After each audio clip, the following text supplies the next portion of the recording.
Vai bater lá dentro o Daniel. Bate bem na bola, soltou a marreta! E a Amândio já sofre ali, tem que fazer outra defesa dura. Boa bola na frente pro camisa 11, Deninho. O Deninho já rolou com o Juninho. Tapa de primeira, já apareceu, soltou a marreta. O time de Santana começa a dar as cartas, faz tabela, joga rápido. Já limpou, vem o Salvador. Salvador veio bem.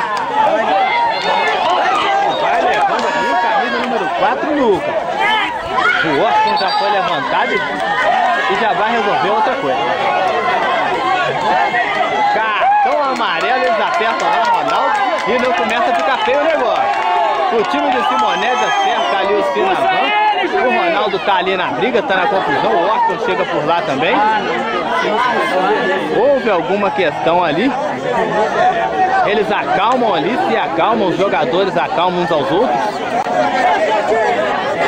Vai ficando calmo ali, vai ficando tudo beleza. O Giliardo, que é grandalhão também, chega, ameaça o Sinavan, manda ele sair dali, manda ele sair dali.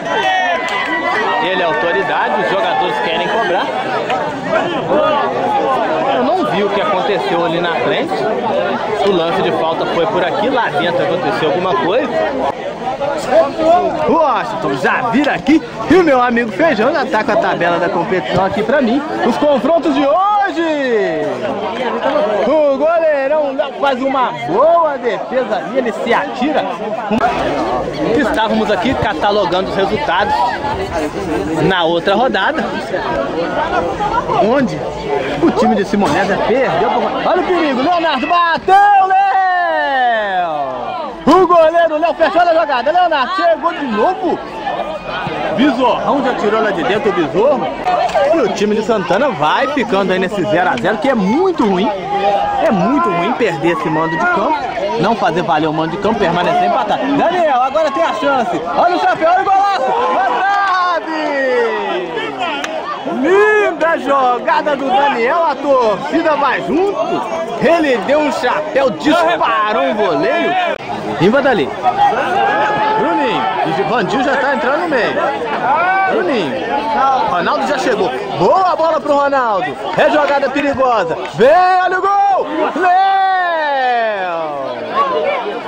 O goleiro Léo faz uma defesaça. Eles que rolaram essa bola pra trás. Chegou com muito perigo. O time de Simonésia.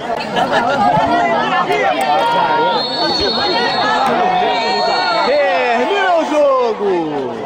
Simonésia 0, Santana também 0. TV Catuaí, a magia do futebol está aqui.